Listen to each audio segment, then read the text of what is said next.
Es un placer que estés con nosotros. Vamos a conocer en algunos minutitos nada más también la postura de la Dirección General de Escuelas respecto a la educación sexual. Pero vamos al ámbito nacional. ¿Qué es lo que se quiere modificar de la Ley de Educación Sexual? Bien, empecemos porque el debate acerca de este tema de la educación sexual integral se reavivó a raíz del debate sobre el aborto legal, que la consigna era educación sexual integral para decidir, ¿no? Eso era lo que se planteaba. Entonces, lo que se ha hecho ahora, a raíz de que no se aprobó la ley de aborto legal o de interrupción voluntaria del embarazo, sí, es que, modificar algunas cosas para que la ley de educación sexual integral, que está aprobada desde hace 12 años, sea aplicada efectivamente, ¿no? Porque bien sabemos que hay algunos lugares en donde no llega, hay como cuestiones de algunas escuelas, sobre todo del ámbito privado, claro, que bueno, hay un poco más de resistencia. No tienen todos el mismo acceso a la educación sexual, inclusive en algunas escuelas tienen un taller por año, por ejemplo, ¿no? Exactamente, solo un par de horas. Bueno, esto es lo que se pretende hacer, que sea integral, transversal a todos los contenidos de las escuelas y a todas las instituciones. Es decir, que sea de orden público. Eso es una de las propuestas que se hace en uno de estos 6 proyectos de modificación, que significa que sea una situación o un estado de paz y de respeto a la ley de una comunidad. Como dijimos, esta ley ya está vigente, no es que se está debatiendo si se aprueba, si no se aprueba, sino que lo que se están viendo son modificaciones para hacerla más efectiva.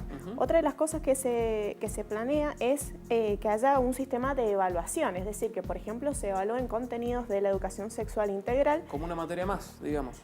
No sé si como similar, una materia más, sino como, por ejemplo, estas evaluaciones como la PISA, ¿no? Ah, bien. Que contengan algunos contenidos de este tema.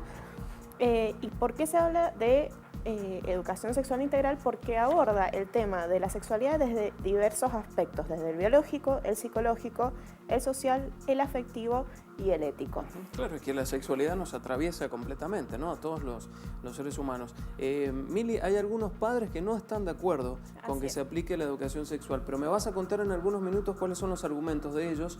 Antes, vamos a ver lo que dicen desde la Dirección General de Escuelas, justamente su titular, respecto a la educación sexual en los establecimientos educativos de la provincia de Mendoza. Mirá. Y cuando siempre se habla en temas de la reforma total. Integral está muy bien estudiado por especialistas de la salud, de la educación y está adaptado a cada uno de los niveles y modalidades, y además creo que las problemáticas que tenemos y el debate que hubo recientemente sobre la ley para despenalizar el aborto muestra que tenemos problemáticas gravísimas en el país. Entonces, de alguna manera, el Estado tiene que velar incluso por el derecho de esos niños, ¿no? Bueno, están de acuerdo, decía Jaime Correas, ¿no? Con que se aplique la educación sexual en los establecimientos educativos con algunas modificaciones que son necesarias, ¿no? Esto que se está intentando en el Congreso. Algunos padres no están de acuerdo. ¿Por qué? Así es. Bueno, en realidad hay varios mitos girando alrededor de la Ley de Educación Sexual Integral, por eso, bueno, la pregunta original de nuestro compañero Víctor San Giorgio, que le hacía a Jaime Correas, director general de escuelas, era sobre esto, sobre los padres que se oponían a que se les enseñen a sus hijos educación sexual integral. ¿Qué responde Jaime Correas? Bueno, nosotros le respondemos con la ley. Insistimos en que esto ya es ley y por lo tanto no cumplir, no dar educación sexual en las escuelas es infringir la ley, ¿no? Es no cumplirla.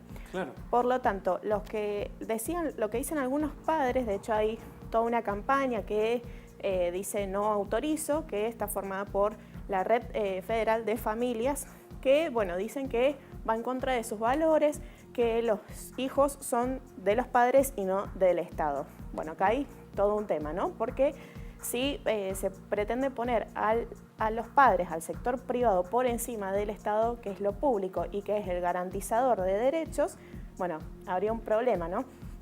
Alejandra Martínez es una de las diputadas del Congreso Nacional, es diputada por Jujuy y es la presidenta de la Comisión de Familia, Mujer, Niñez y Adolescencia en el Congreso. ¿Qué dijo ella? Que hubo reacciones como si se hubieran planteado una revolución y lo único que se pide es que se cumpla y se garantice una ley que tiene que ver con derechos a la educación y a la salud. es inconcebible, dice la diputada, que haya padres que crean que pueden estar sobre el Estado. Tal vez desconocen, dice esta diputada, ¿no? Bien. Que, por ejemplo, cuando los padres cometen algún tipo de violación contra sus hijos, el Estado tiene el derecho a retirárselos. Pensemos, ¿no?, en las violaciones hacia las mujeres, que generalmente la violencia de género se da dentro de la casa y puede ser ejercida por un padre, por un abuelo. De hecho, ha habido femicidios ejercida por estos parentescos, ¿no? Muy bien. Entonces, bueno, en ese sentido dice esta diputada que es inconcebible. ¿Cuáles son otros mitos que piensan estos padres, estas personas que promueve la educación sexual y que no es así? A ver. Por ejemplo, promover la homosexualidad. Bueno, no, en realidad lo que hace la educación sexual integral, la ley, es promover el respeto a la diversidad para toda forma de orientación sexual e identidad de género. Recordemos también que en Argentina hay matrimonio igualitario legislado y también una ley de identidad de género, y se enseña esta promoción de la diversidad sexual para eliminar toda forma de discriminación. También se dice que, bueno, adoctrina con la ideología de género. En realidad los contenidos de la ley de ESI se basan en los pactos internacionales de derechos humanos, los contenidos relacionados al género y en las leyes vigentes en Argentina. Entre esas cosas que se enseñan es poder decir no ante la presión de los pares y de los medios de comunicación acerca del inicio en la sexualidad temprana. Es decir, que por presión por los pares no vamos a estar queriendo iniciarnos sexualmente o no, sino que cada uno tiene su tiempo, es decir, se valora mucho el tema de la sexualidad en cuanto a lo afectivo. Claro. Bueno, son varios los mitos, supongo, ¿no? Y cada uno tiene, como todos, argumentos que pueden ser sostenibles por esas personas. Sostenidos por esas personas. Lo cierto es que la educación no le puede hacer mal a nadie. Digo, en todos los ámbitos nos tenemos que educar. Y en este, sobre todo, fundamentalmente, y en Argentina lo hemos visto, con luchas muy prolongadas respecto al tema de la educación sexual, ¿no? Sí, otro tema importante es el tema bueno, que dicen que también va a enseñar a los niños a masturbarse y a tener relaciones sexuales a edad temprana, por lo tanto que se va a promover la pedofilia. Bueno, todo lo contrario.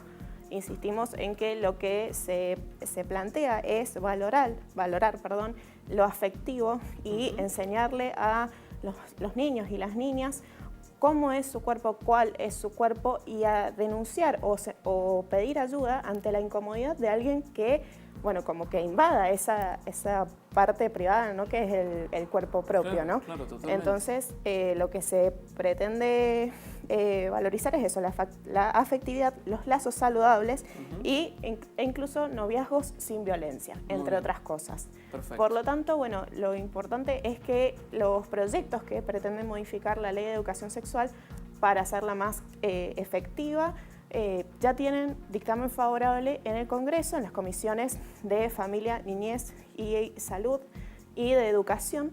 Por lo tanto, se espera que en un futuro no muy lejano se traten estas modificaciones en el Congreso.